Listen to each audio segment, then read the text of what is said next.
রাসূলুল জাহান সাল্লাল্লাহু আলাইহি ওয়াসাল্লাম দুনিয়াতে এসে ওনার আব্বাকে পেলেন না, এত বড় নবী। এটার একটা কারণ হয়তো আল্লাহ পাকের কাছে রয়েছে, একটা কোনো মাহাত্ম্য রয়েছে। রাসূল পাক সাল্লাল্লাহু আলাইহি ওয়াসাল্লাম মার গর্ভে কিন্তু ওনার আব্বা চলে গেলেন। পৃথিবীর কোন মানুষ বলতে পারবে না রহমাতুল লিল আলামিনকে আলিফ বা তা শিখাইছে। পৃথিবীর কোন মানুষ বলতে পারবে না কোন মানুষের ছাত্র আমার নবীজি লাগে। নবীজি বলেন না বুইস্তু মুআল্লিমান, আমি প্রেরণ হয়েছি, আমি আসছি উস্তাদ হিসাবে, ছাত্র হিসাবে না, আমি শিক্ষক হিসাবে দুনিয়াতে আসছি। উচ্চ আওয়াজে বলা যাবে কি সুবহানাল্লাহ। সুবহানাল্লাহ। আমার নবীজির উস্তাদ হলো আল্লাহ। সুবহানাল্লাহ। নবীজির উস্তাদ কে? নবীজির উস্তাদ স্বয়ং আল্লাহ পাক রব্বুল আলামিন নবীজির উস্তাদ। ওই নবী জন্ম হওয়ার পরে ওনার আব্বাকে সম্মান করতে হবে, ওনার আব্বার কদমে কদম বুসি করতে হবে, সম্মান দিতে হবে। এই জন্য হয়তো বাবাকে আগে নিয়ে নিলেন। আর হয়তো কোনো আল্লাহ পাকের কোনো মাহাত্ম্য থাকতে পারে, প্রিয় নবীকে আগেই এতিম বানিয়ে দিলেন।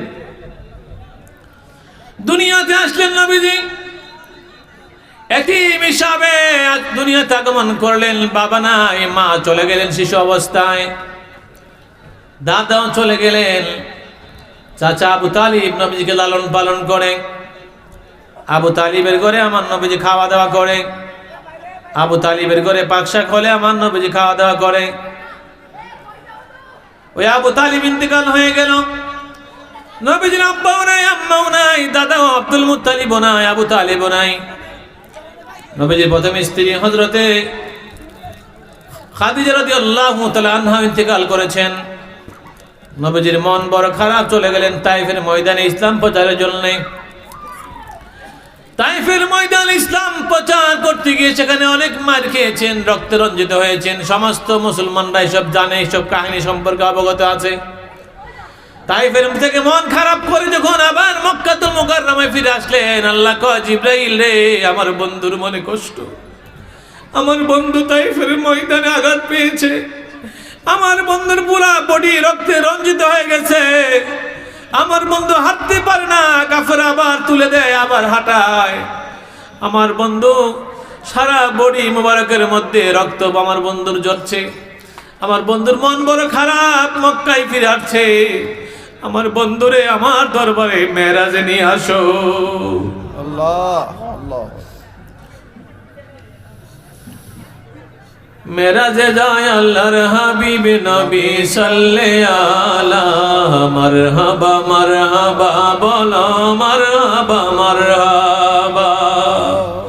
মেরাজে যায় আল্লাহর হাবিব নবী কমলি ওয়ালা ইয়া রাসূলুল্লাহ ইয়া হাবিবাল্লাহ ইয়া রাসূলুল্লাহ ইয়া হাবিবাল্লাহ। জিবরাইলে হুকুম পাইয়া মক্কায় আসেন দাওয়াত লইয়া, ডাক দিতে সাহস না পেয়ে জিব্বা কদম তলায়।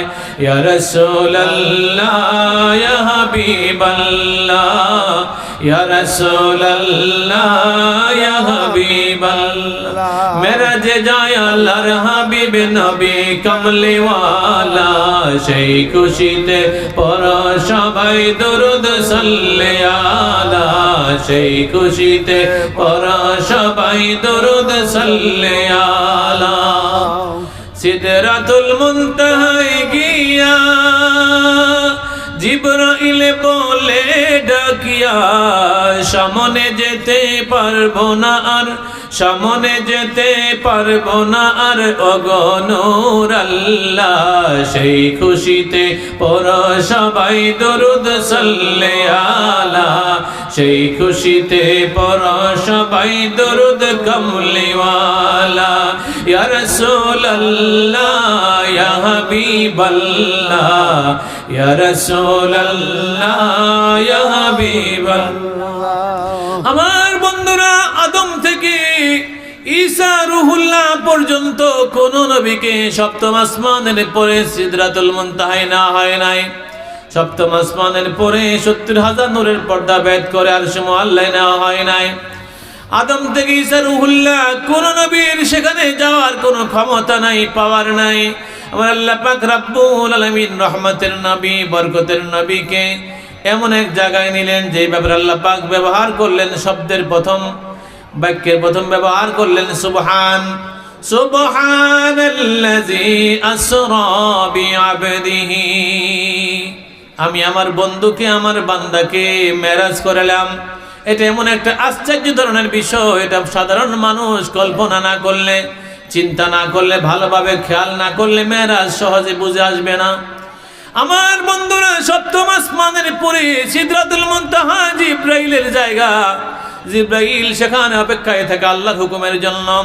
আর জিব্রাইল বলে, ইয়া রাসূলুল্লাহ, ওই 70,000 নূরের পর্দা আপনি পার হয়ে আল্লাহর দরবারে যাবেন, কিন্তু ওইখানে যাওয়ার ক্ষমতা আমি জিব্রাইলের নাই। উচ্চ আওয়াজে বলা যাবে কি সুবহানাল্লাহ। আমি সংক্ষিপ্ত ভাবে একটু টাচ দিয়ে যাচ্ছি, যেহেতু মেরাজের চাঁদ আজকে হয়ে গেছে। আমার নবী, আপনার নবী সাইয়্যিদুল আম্বিয়া আল্লাহ পাক মেরাজের মধ্যে নিয়ে 27 বছর মেহমানদারি করলেন। ফাকানা কাবা কাউসাইনি আও আদনা ফাআওহা ইলা আবদিহি মা আওহা। আমার আল্লাহ পাক সুবহানাহু ওয়া তাআলা প্রিয় নবী রাসূলুল্লাহ জাহান সাল্লাল্লাহু আলাইহি ওয়াসাল্লামকে এত বেশি কাছে নিয়েছেন। আল্লাহর হাবিব আল্লাহ পাকের নূরের মধ্যে বিলীন হয়ে গেলেন, মিশে গেলেন।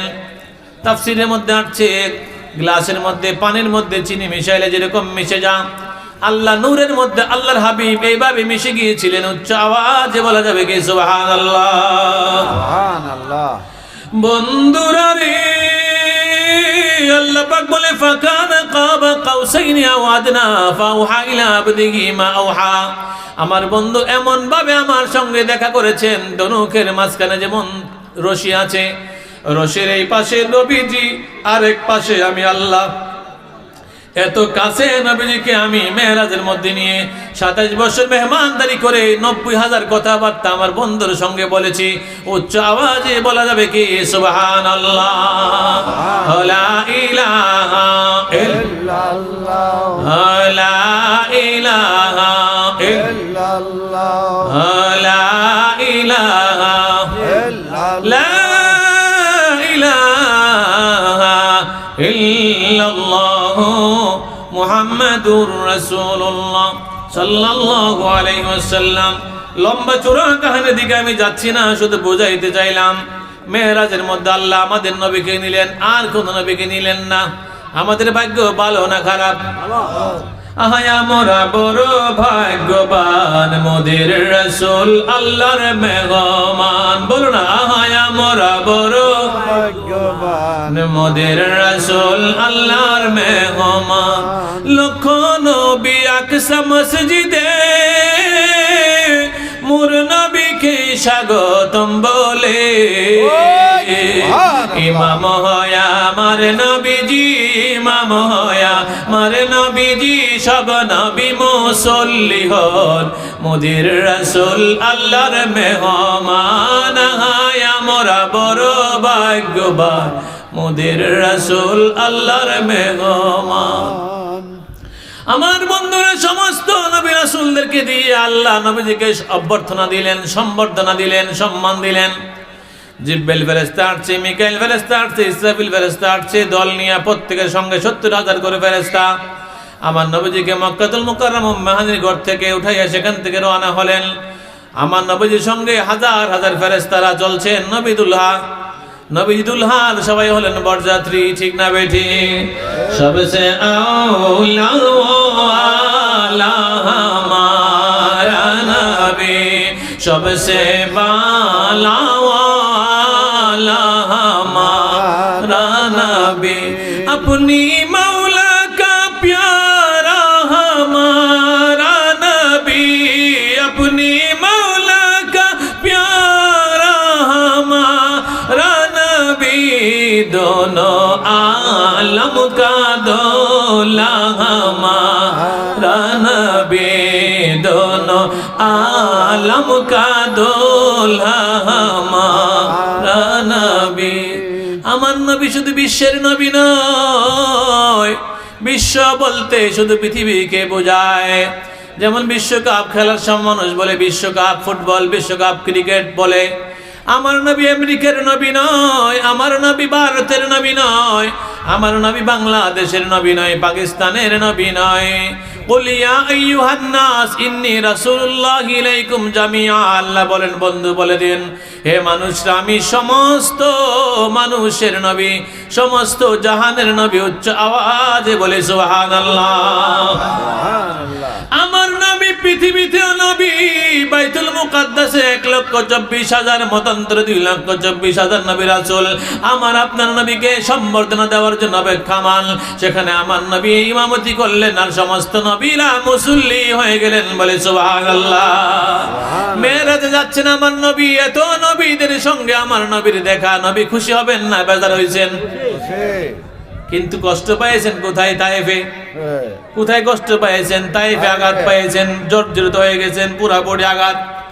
কিন্তু যখন দেখলেন বাইতুল মুকাদ্দাসে আমি নবীর জন্য আদম থেকে ঈসা রুহুল্লাহ পর্যন্ত সবাই আসছে সম্বর্ধনা দেওয়ার জন্য, আমি নবীকে সালাম দেওয়ার জন্য, আমার দরুদ পড়ার জন্য, আমার সঙ্গে মুসাফা করার জন্য, তখন নবীজি খুশি হয়ে গেলেন। উচ্চ আওয়াজে বলি ইয়া রাসূলুল্লাহ। আমার বন্ধুরা, আল্লাহর হাবিব সাল্লাল্লাহু আলাইহি সাল্লামকে লইয়া ফেরেশতারা রওনা হলেন আসমানের দিকে। এখন বলেন, আমার নবী শুধু কি পৃথিবীর নবী, শুধু বিশ্বের নবী, না আসমানের নবী? আমার নবী আসমানের নবী, প্রথম আসমানের নবী, দ্বিতীয় আসমানের নবী, তৃতীয় আসমানের নবী, চতুর্থ আসমানের নবী, পঞ্চম আসমানের নবী, ষষ্ঠ আসমানের নবী, সপ্তম আসমানের নবী। আমার নবী সিদরাতুল মুনতাহার নবী, আমার নবী ফেরেশতার নবী, আমার নবী হুর এবং গেলমানের নবী, আমার নবী 70,000 নূরের পর্দার নবী, আমার নবী আল্লাহর নবী। বলে সুবহানাল্লাহ। আমার বন্ধুরা, আল্লাহর হাবিব সপ্তম আসমান পার হয়ে সিদরাতুল মুনতাহা আরশ মুআল্লা যখন চলে গেলেন, আরশ বলি ইয়া রাসূলুল্লাহ, আপনার জুতা মোবারকের ধুলি দ্বারা আমাকে ধন্য করেন। উচ্চ আওয়াজে বলা যাবে কি ইয়া রাসূলুল্লাহ। নবী গেলেন খোদার আরশে, আরশ বলে নবীর সকাশে, জুতা মোবারকের ধুলি, জুতা মোবারকের ধুলি আমার বুকে রেখে যান মোদের রাসূল আল্লাহর মেহমান। হায় আমরা বড় ভাগ্যবান, মোদের রাসূল আল্লাহর। আমার বন্ধুরা, 70,000 নূরের পর্দা আমার নবীজি ভেদ করে আল্লাহর দরবারে মেরাজ করলেন। সেখানে 27 বছর বেড়ালেন, আবার চলে আসলেন। আসার সময় নিয়ে আসলেন কি নামাজ? কি নিয়ে আসছেন? নামাজ নিয়ে আসছেন। নামাজ যদি বুঝেন মেরাজ বুঝবেন, মেরাজ বুঝলে নবী বুঝবেন, নবী বুঝলে মেরাজ বুঝবেন, মেরাজ বুঝলে আমার নবী নূর বুঝবেন। বলে সুবহানাল্লাহ। আল্লাহ নবী নূর নবী গো, আপনি নবী আমার জীবনের জীবন। আল্লাহ নবী নূরের নবী গো, আপনি নবী আমার জীবনের জীবন। আমার নবীজি বলেছেন, লা ইউমিনু আহাদুকুম হাত্তা কুনা হাব্বা ইলাইহি মিন ওয়ালিদিহি ওয়া ওয়ালাদিহি ওয়ান নাসি আজমাইন। ততক্ষণ পর্যন্ত ঈমানদার কামেল মুমিন হইতে পারবে না, ততক্ষণ পর্যন্ত তোমার জানের চেয়ে বেশি আমি নবীরে ভালোবাসতে না পারবা। তাহলে আমার নবী জানের চেয়েও আপন। উচ্চ আওয়াজে বলে সুবহানাল্লাহ। সুবহানাল্লাহ। আল্লাহ পাক সুবহানাহু ওয়া তাআলা কুরআনুল কারীমের সূরা আহজাবের মধ্যে বলেন, আন-নাবিয়্যু আওলা বিল মুমিনিনা মিন আনফুসিহিম। নবী মুমিনের অন্তর থেকে আরো আওলা, আরো শ্রেষ্ঠ, আরো উত্তম, আরো নিকটে। উচ্চ আওয়াজে বলা যাবে কি ইয়া রাসূলুল্লাহ, ইয়া রাসূলুল্লাহ, ইয়া হাবিবাল্লাহ, ইয়া রাসূলুল্লাহ, ইয়া হাবিব। আমার বন্ধুরা, মেরাজ থেকে নামাজ পাইলাম। নামাজ যারা পড়ে তারা মেরাজ বুঝে, নামাজ যারা পড়ে না তারা মেরাজের গুরুত্ব বুঝে না। কারণ মেরাজ থেকেই তো নামাজ আসছে 50 ওয়াক্ত। লা তাবদীলা লিকালিমাতিল্লাহ। আমার আল্লাহ কয়, বন্ধু 5 ওয়াক্ত দিছি, 5 ওয়াক্তের মধ্যে আমার কথার লড়ছন নাই, 5 ওয়াক্ত 50 ওয়াক্তের সওয়াব বানায়া দিলাম। বলি সুবহানাল্লাহ। সুবহানাল্লাহ। 1 ওয়াক্ত বললে কত ওয়াক্ত? 1 ওয়াক্ত বললে 2 ওয়াক্ত বললে 3 ওয়াক্ত বললে 4 ওয়াক্ত বললে 5 ওয়াক্ত বললে 50 ওয়াক্তের সওয়াব। বলেন না সুবহানাল্লাহ। এই নামাজ আমাদের দরকার আছে না নাই? আমাদের এই দরবারে যিনি শুয়ে আছেন কামেল ফকির কালাম শাহ বাবা, উনি ইচ্ছা করলে নামাজের জন্য মসজিদ না বানাইলেও পারতেন, কি ঠিক না বেঠিক? কিন্তু চিন্তা করলেন মসজিদ বানাইলে আজীবন মানুষ নামাজ পড়বে, মানুষ কুফরি করবে না, মানুষ শিরকি করবে না, মানুষ বেদাতি করবে না, মানুষ কোনো ফায়সা কাজ করবে না, মানুষ কোনো আমার দরবার আসলে বন্ডামি করবে না, আয়েশা আমার এখানে নামাজ পড়বে, আমি মসজিদ বানিয়ে দিয়ে যাই, ঠিক না বেঠিক? শুধু তাই নয়, কালাম শাহ বাবা ওনার মেয়ের জামাই বানাইছেন বড় আলেম দেখা, হযরত মাওলানা মুফতি সগীর আহমদ ওনার ছোট মেয়ের জামাই, ওনার বড় মেয়ের জামাই হাফেজ মাওলানা আব্দুল গাফফার কাতারে আছে, ঠিক না বেঠিক? 2 মেয়ের জামাইকে মাওলানা দেখে জামাই মেয়ে বিয়া দিলেন। ইচ্ছা করলে তো কোটিপতি দেখে দেখে বিয়া দিতে পারতেন, চিন্তা করলেন না দুনিয়া এখন স্থায়ী। বড় মেয়ের জামাই মাওলানা, ছোট মেয়ের জামাই মাওলানা, আবার ছোট ছেলেরে বানাইলেন মুফতি। উচ্চ আওয়াজে বলে সুবহানাল্লাহ। ইচ্ছা করলে এই দরবার ভণ্ডামি দিয়ে ভরপুর হয়ে যাইতে পারতো, ভণ্ডামি রাখরা হইতে পারতো, কিন্তু না, এই দরবারে যিনি শুয়ে আছেন ওনার 3 জন, ওনার আওলাদ 2 জন মেয়ের জামাই এবং 1 জন ছেলে, 3 জন বড় বড় আলেম, এডুকেটেড পারসন, টাইটেল পাস। উচ্চ আওয়াজে বলে সুবহানাল্লাহ। ওনাদের দ্বারা এই দরবারের মধ্যে শিরকি বেদাতি ভণ্ডামি কুফরি কি হবে? কখনো হইতে পারে না। উনি দরবারকে ঠিক করে দিয়ে গেছে, মসজিদ বানিয়ে দিয়ে গেছে, জামাই বানিয়ে দিয়ে গেছে, আলেম ছেলে বানিয়ে দিয়ে গেছে মুফতি, যাতে এই দরবারের মধ্যে কুফরি শিরকি বেদাতি না হয়। উচ্চ আওয়াজে বলা যাবে কি আলহামদুলিল্লাহ। বন্ধুরা রে, এই দুনিয়া ক্ষণস্থায়ী। কালাম শাহ বাবা চলে গেছে, তারপরে ওনার স্ত্রী চলে গেছে, ওনার আওলাদরা চলে যাচ্ছে, আমরাও চলে যাব, আমরাও কেউ থাকবো না, চলে যাইতে হবে। আমার নবী আপনার নবীও চলে গেছেন, রওজা পাকে আরাম ফরমাচ্ছেন। আমার নবী রওজা পাকে না গেলেও পারতেন। আল্লাহ যদি মনে করতো খিজির আলাইহিস সালামের মতো আমার আপনার নবীকে পৃথিবীর মধ্যে আজীবন রাখবে, পারলে পারতো কি পারতো না? কিন্তু প্রিয় নবী রাসূলুল্লাহ জাহান সাল্লাল্লাহু আলাইহি সাল্লাম 63 বছর বয়সে উনি দুনিয়ার ছেড়ে উনি পরকালের জগতে, উনি ওনার রওজা পাকের মধ্যে শুয়ে আছেন, ঠিক না ঠিক? বন্ধুরা রে, যারা মদিনা মুনাব্বার একবার গিয়েছেন, মদিনা মুনাব্বার থেকে আসার সময় কলিজা ছিঁড়ে যায়, এত খারাপ লাগে, বুক ব্যথা করে, চক্ষু দিয়ে পানি টলমল করে পড়তে থাকে, ঝরতে থাকে চোখের পানি। আহারে কোন জায়গা ছাইরা যাইতেছি, যিনি জান্নাতের মালিক, হাউজে কাউসারের মালিক, যার সন্তান আওলাদরা, যার নাতিরা জান্নাতের সর্দার, যার মেয়ে জান্নাতের সর্দারিনী, যার স্ত্রী সর্দারিনী জান্নাতের মধ্যে, এমন একজনের বাড়ি ছাইরা যাইতেছি। তখন মদিনা মুনাব্বারা থেকে আসতে ভালো লাগে না, মনে চায় আজীবন মদিনায় গোলামি করার জন্য পড়ে থাকি। সাদে মেটে না রওজা দেখে, রওজা দেখে, রওজা দেখে, সাদে মেটে না রওজা দেখে, রওজা দেখে, রওজা দেখে, কি উপমা দেব আমি আমারে মুখে, কি উপমা দেব আমি আমারে মুখে, সাদে মেটে না রওজা দেখে, রওজা দেখে, রওজা দেখে। নামাজ আল্লাহর সালাম লয় না আল্লাহ পাকে, ওয়াজিব হলো সালাম দিবে নবীজিকে, ওই নবীকে ভালোবাসলে থাকবে সুখে। সাদ মেটে না রওজা দেখে, রওজা দেখে, রওজা দেখে, সাদ মেটে না রওজা দেখে, রওজা দেখে, রওজা দেখে, কি উপমা দেব আমি আমার মুখে, কি উপমা দেব আমি আমার মুখে, সাদ মেটে না রওজা দেখে, রওজা দেখে, রওজা দেখে। কে কে মদিনা যাইতে চান হাত তুলে আল্লাহরে দেখা। নারে তাকবীর, নারে রিসালাত। আমার তোমার ঠিকানা প্রাণের ভূমি মদিনা, আমার তোমার ঠিকানা। আল্লাহ কবুল করুক, সকলে বলে আমিন। মদিনা যাওয়ার জন্য আমার নবীজি বলে মান যারা কবরি ওয়াজাবাত লাহু শাফাতি, যেই ব্যক্তি আমার রওজা আসলো, জিয়ারত করলো, আমি রাসূল তাকে সুপারিশ করে জান্নাতে পৌঁছায়া দেওয়া, আমি রাসূলের জন্য সেটা ওয়াজিব হইয়া যায়, বলে সুবহানাল্লাহ। ওই মদিনা যাওয়ার দরকার আছে না নাই? আছে দরকার আছে না নাই? আছে মন চাইনি, জি মন চাইনি, হুজুর মন চাই, টাকা নাই। যদি জিগায় আপনার কি কি আছে, আমার 10খানি হাত আছে, আধাখানি বাড়ি আছে, আর এটা তো টিয়া সম্পদ, জিভুতে মারামারি করবো সম্পদ লই, আর চোখটা বুঝে দেন না। হ্যাঁ চোখটা বুঝে দেখেন, আপনার সন্তান আপনার লাশ দুনিয়াতে রাখতে রাখতে গল লয়ে মারামারি করবে। আমি দক্ষিণে বিড়ায় থাকবো না উত্তর বিড়ায় থাকবো, পূর্ব বিড়ায় থাকবো না পশ্চিম বিড়ায় থাকবো।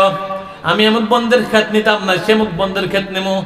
বাপ দুনিয়ার থাকতেই সম্পদ লয়ে ঝগড়া শুরু হয়ে যায়। জ্ঞানী বান্দা সম্পদ বেশি রাইখা যায় না। ছেলে মেয়েদেরকে মানুষ বানিয়ে দিয়ে যা, মানুষের মতো মানুষ বানিয়ে দিয়ে যা। সে নিজেই একটা সম্পদ, সে নিজে একটা অ্যাসেট, 20 টাকার মাল, যে দিক দিয়ে যাবে দিক দিয়ে টাকা আর টাকা। এরকম সম্পদ ছেলে মেয়েরই বড় সম্পদ, ঠিক না বেঠি? এই জন্য ধন সম্পদ কাল হয়ে থাকে অনেকের জন্য। ধন সম্পদ নিয়ে ছেলে মেয়েরা ঝগড়াঝাটি করে, মারামারি করে, এমনকি বায়ে বায়ে খুনাখুনি পর্যন্ত হয়। আর আপনি 200 টাকা বিক্রি করে মদিনা যেতে পারলেন না, কি ঠিক না বেঠি? এই জন্য বলতে চাই, আল্লাহ হাবিব বলে মদিনা মুনাফফারে যে ব্যক্তি আসবে, মান জারা কবরি ওয়া দামাত লাহু শাফাআতি, যে ব্যক্তি আমার রোজা পাক জিয়ারত করলো, আমি রাসূল সুপারিশ করে জান্নাতে পৌঁছে দেওয়া ওয়াজিব হইয়া যায়। বলেন না সুবহানাল্লাহ।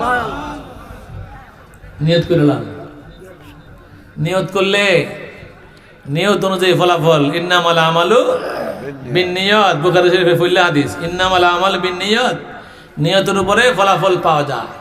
নিয়ত করেন, নবী গো তোমার দরবারে যাইতাম চাই, ঠিক না বে ঠিক? যাইতে চাইলে নেওয়ার মালিককে আল্লাহ। আল্লাহ যদি আপনার মদিনা না নেয়, আপনি কোটিটার সম্পত্তির মালিক হইলেও কোনো কাজ হবে না। আর যদি মদিনা ওলা টান মারে আল্লাহ রহমত করেলা, আপনি ফকিন্নি ভিখারি দেখবেন গেছেন গা, কি ঠিক না বে ঠিক? কিভাবে দেখেছেন নিজেও কোথারেন না। একবার কাজ করেন, বাড়িওয়ালা মায়া লাগছে, ওরে তুই আমার সারা বছর কাজ করছস, আমি মদিনা যাবো, একলা ভালো লাগে না, ল হইতে না, হইতে পারে। নবীর প্রেম লাগবে, কি লাগবে, কি লাগবে? নবীর প্রেম লাগবে, নবীর ভালোবাসা লাগবে। নবীর প্রেম ভালোবাসা অন্তরের মধ্যে যদি থাকে, তাহলে আবু বকর যেমনি ভাবে নবীজির রওজায় শুয়ে আছে, তার বাস্তব প্রমাণ, ঠিক না বে ঠিক? মদিনা মদিনা আশিক মুমিনের ঠিকানা, নবীর শ্রেষ্ঠ সাহাবী হযরত আবু বকর সিদ্দিকী, ভালোবেসে শুইল পাশে, ভালোবেসে শুইল পাশে, যাইয়া দেখো মদিনা মদিনা মদিনা আশিক মুমিনের ঠিকানা। প্রমাণ, প্রমাণ, নবীজি রাখছে প্রমাণ, আল্লাহ রাখছে প্রমাণ। আবু বকর সিদ্দিক জানের চোখ বেশি ভালোবাসার কারণে আবু বকর ইন্তেকালের আগে বলে, আলী রে আমি ইন্তেকাল করলে তুমি আমারে গোসল দিয়া, আমার কাফন পরায়া, আমার লাশটা নিয়া নবীজির রওজার সামনে রাখিয়া ডাক দিয়া কইবা, ইয়া রাসূলুল্লাহ আপনি বললে আপনার সাথে শুয়াই দিব, আর না বললে জান্নাতুল বাকিতে শুয়াই দিব। আল্লাহর হাবিব রওজা বাগ থেকে ডাইকা বললেন, আমার বন্ধুরে আমার সাথে শুয়াই দাও। বলেন না সুবহানাল্লাহ। তাহলে আমার নবী রওজা পাক থেকে বলতে পারে কি পারে না? এই পাওয়ার ওনার আছে না নাই? পাওয়ার কে দিয়েছে? আল্লাহর পরে যার জায়গা, আল্লাহর পরে যার সম্মান, আল্লাহর পরে যার পাওয়ার, আল্লাহর পরে যার স্থান, ওই রাহমাতাল লিল আলামিন কুল কায়নাতের জন্য, রব্বুল আলামিন কুল কায়নাতের জন্য। আল্লাহ পাক বলেন, মা আরসালনাকা ইল্লা রাহমাতাল লিল আলামিন, আমি আমার বন্ধুকে ইরসাল করলাম, প্রেরণ করলাম কুল কায়নাতের আমার সৃষ্টি জগৎ যতটুকু, ততটুকুর জন্য রাহমাতাল লিল আলামিন, রহমত হিসাবে প্রেরণ করলাম। উচ্চ আওয়াজে বলা যাবে কি, ইয়া রাসূলুল্লাহ। আর আমি আল্লাহ হইলাম আলহামদুলিল্লাহি রাব্বিল আলামিন, সমস্ত প্রশংসা ওই আল্লাহর জন্য, যিনি কুল কায়নাতের রব, মানে সৃষ্টিকর্তা, পালনকর্তা, লালনকর্তা। আল্লাহ আমার রব, এই রবই আমার সব, আল্লাহ আমার রব, এই রবই আমার সব, দমে দমে তন মনে তার অনুভব। কাকে ডাকতে হবে? আল্লাহকে। কাকে ডাকতে হবে? আল্লাহকে ডাকতে হবে। আল্লাহকে ডাকলে আল্লাহ খুশি হয়ে যা, আল্লাহর বন্ধুকে ডাকলেও আল্লাহ খুশি হয়ে যা, নবী দুরূদ শরীফ পড়লেও আল্লাহ খুশি হয়। উচ্চ আওয়াজে বলা যাবে কি সুবহানাল্লাহ? নবীর দুরূদ পড়লে আল্লাহ খুশি হয়। আমরা যদি নবীর দুরূদ না পড়ি আমাদের লস হবে, কিন্তু আমার আল্লাহর কোনো লস নাই, আমার নবীর কোনো লস নাই। হযরতে কাব রাদিয়াল্লাহু তাআলা আয়েশা বলে আম্মা জান, আয়েশা সিদ্দিকা রাদিয়াল্লাহু তাআলা আনহাকে বলে আম্মা জান শুনেন, আমি দেখলাম ভোরবেলা 70,000 ফেরেশতা নবীজির রওজার মধ্যে আয়েশা চতুর্দিকে তাওয়াফ করে এবং নবীজির উপরে দুরূদ ও সালাম পেশ করে। আবার সন্ধ্যাবেলা 70,000 ফেরেশতা চলে যায়, আবার নতুন 70,000 ফেরেশতা আসে, আয়েশা নবীজির রওজা চতুর্দিকের মধ্যে তাওয়াফ করে আর দুরূদ এবং সালাম পেশ করে উচ্চ আওয়াজে বলে সুবহানাল্লাহ।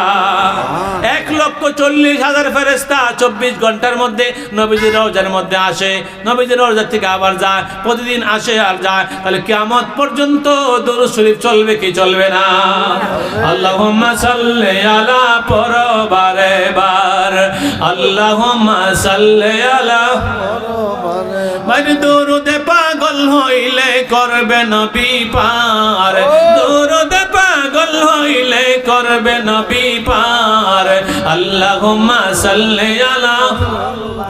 আমার বন্ধুরা নবীজি দুরূদ শরীফ আমি পড়লাম, আমার লাভ, একবার দুরূদ শরীফ পড়লে 10টা নেক পাবেন, 10টা গুনাহ মাফ হবে, 10টা সম্মান বৃদ্ধি হবে। উচ্চ আওয়াজে বলে সুবহানাল্লাহ।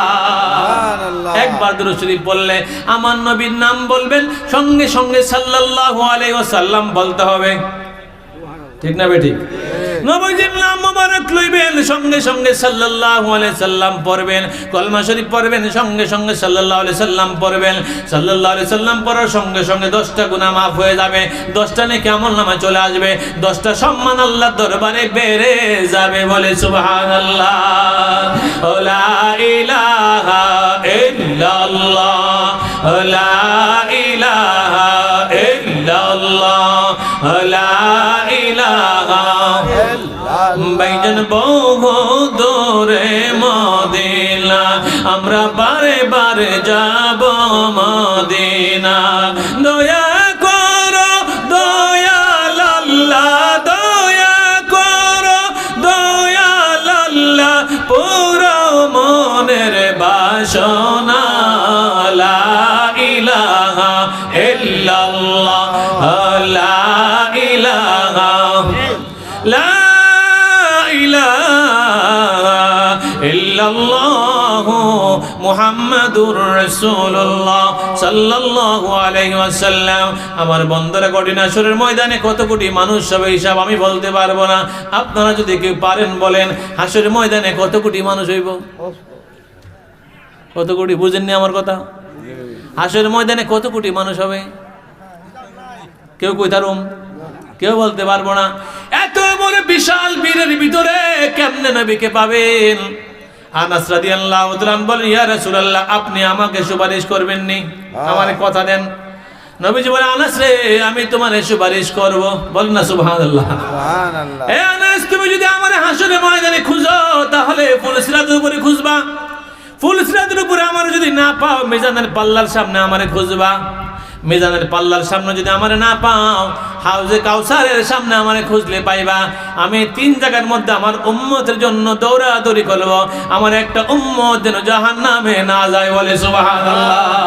সুবহানাল্লাহ। আনাস রাদিয়াল্লাহু তাআলা তো একজন সাহাবী, কিবি সাহাবী, ওনার পাওয়ার তো নবীর পরে সাহাবাদের পাওয়ার, সম্মান, ইজ্জত। আমরা তো সাহাবীও না, আমরা তো ওলিও না, গাউসও না, কুতুবও না, কুতুবুল আফতাবও না, গাউসুল আজমও না, তাবিও না, তকিও না, মুত্তাকিও না। আমরা কোনো সাহাবীও না, নবীও না। আমরা সামান্য মাত্র মুসলমান, সামান্য মাত্র মুসলমান। এখন ঈমান আছে, কুতুর পরে নাই। ঠিক না বেঠিক? অনেক সময় আমাদের কথার কারণে আমাদের আমল সব বরবাদ হয়ে যায়, কথার কারণে ঈমান চলে যায়, এমন আমরা। তাহলে আমরা হাসরের ময়দানে আমার নবীরে কেমনে পাবো? এত কোটি কোটি বেনজির বেমিসাল মানুষের বীরের মধ্যে আমার নবীরে কেমনে পাবো? আমার নবীকে উম্মতরা রে, চিন্তার কোনো কারণ নাই। যদি বেশি করে দরুদ শরীফ পড়তে পারো রে, আমার নবী, আমি নবীর সঙ্গে তোমার হাসরের ময়দানে দেখা হবে, আমার কাছে থাকবা। বলে সুবহানাল্লাহ। আল্লাহুম্মা সাল্লি আলা মুহাম্মাদ, আল্লাহুম্মা সাল্লি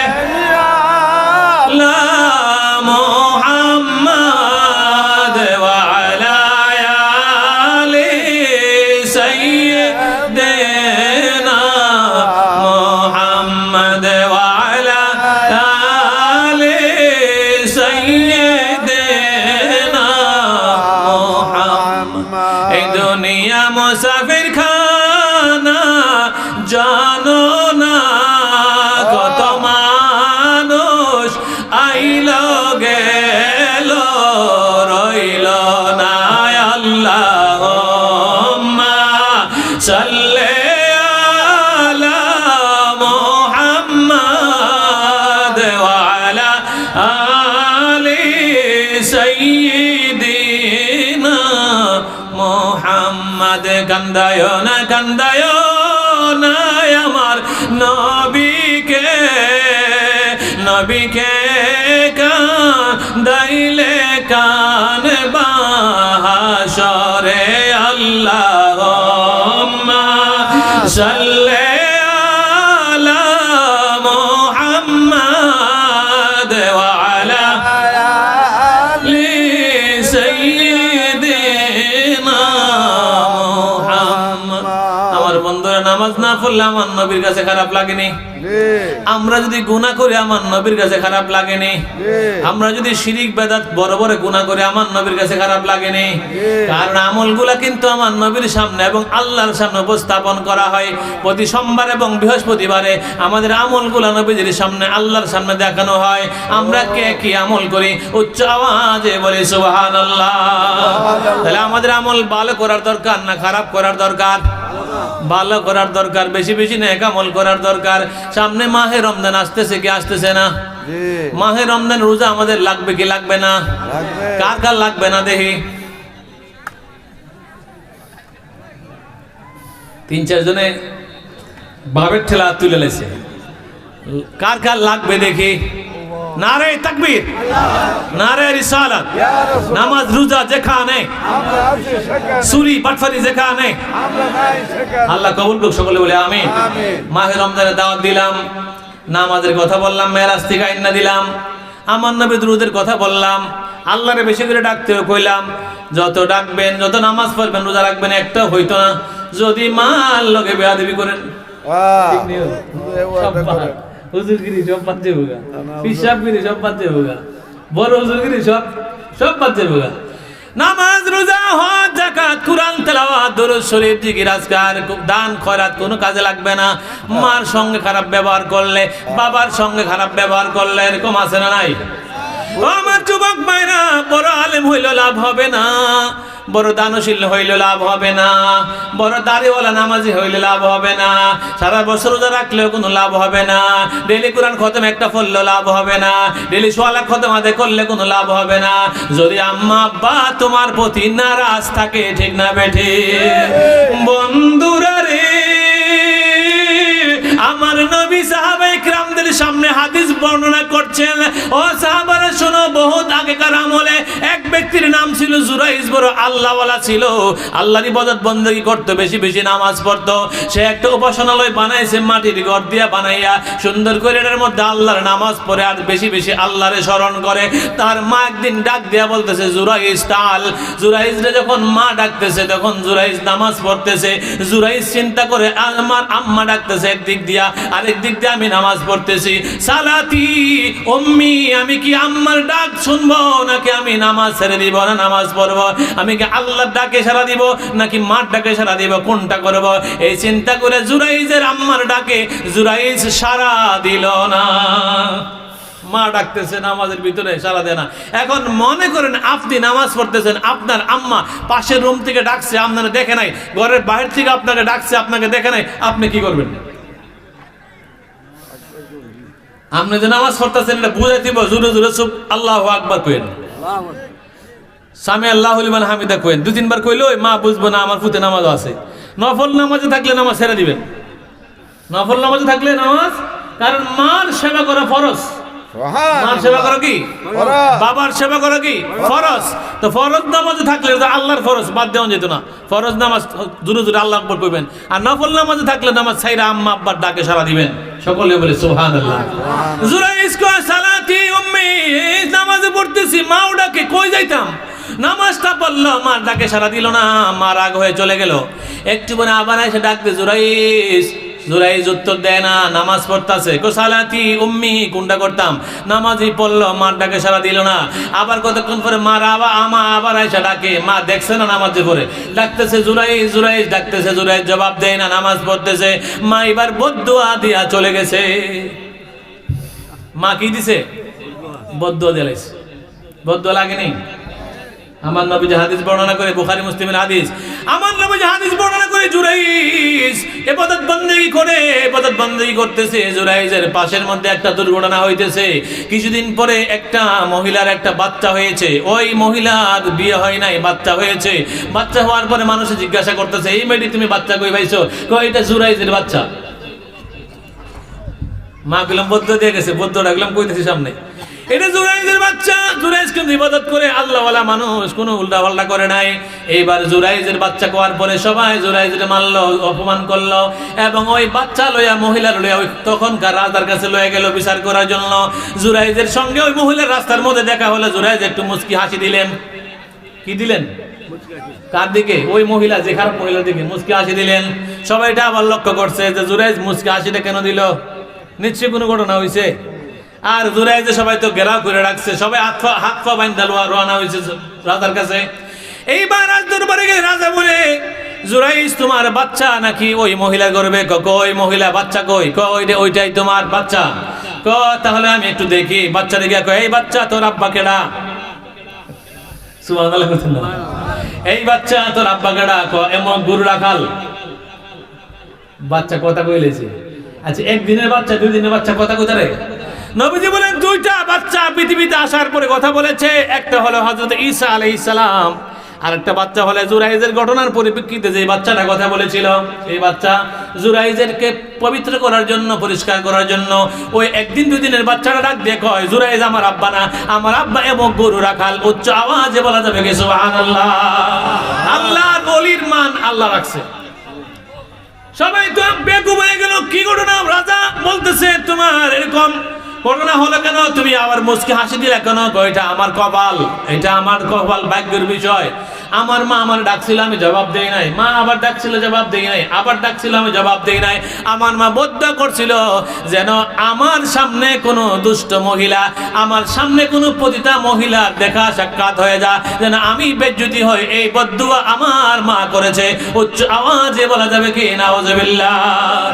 আমার বন্ধুরা, এইবার জুরাইজ ওনাকে যখন রাজা বলল, এলাকার লোকেরা বলল, আপনার ওই যে উপাসনালয় ঘরটা, যে ঘরের মধ্যে আপনি ইবাদত করেন, এটা স্বর্ণ দিয়ে আমরা বাঁধায় দিতে চাই, আমাদেরকে মাফ করে দেন। তো স্বর্ণ দিয়ে বাঁধাই দিলে হবে না, তো রূপা দিয়ে বাঁধাই করে দিয়ে, রূপা দিয়ে বাঁধাই দিলে হবে না, আমার ঘরটা মাটি দিয়ে আসিল, মাটি দিয়ে বানিয়ে দেন।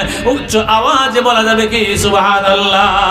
সালাতুন ইয়া রাসূলুল্লাহ আলাইকুম, সালামুন ইয়া হাবিবাল্লাহ আলাইকুম, খবর লাও ইয়া রাসূলুল্লাহ, খবর লাও মেরে আকা মেরে মাওলা, খবর লাও।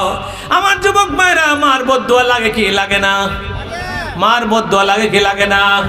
মা যদি বদদুয়া দেয়, জুরাইজ পর্যন্ত ধরা খাইছে না? জুরাইজের বেজ্জতি হয়েছে, লাস্টে না মানুষে বুঝতে পারছে। তাহলে মার সঙ্গে ভালো ব্যবহার না খারাপ ব্যবহার? বাবার সাথে ভালো ব্যবহার না খারাপ ব্যবহার?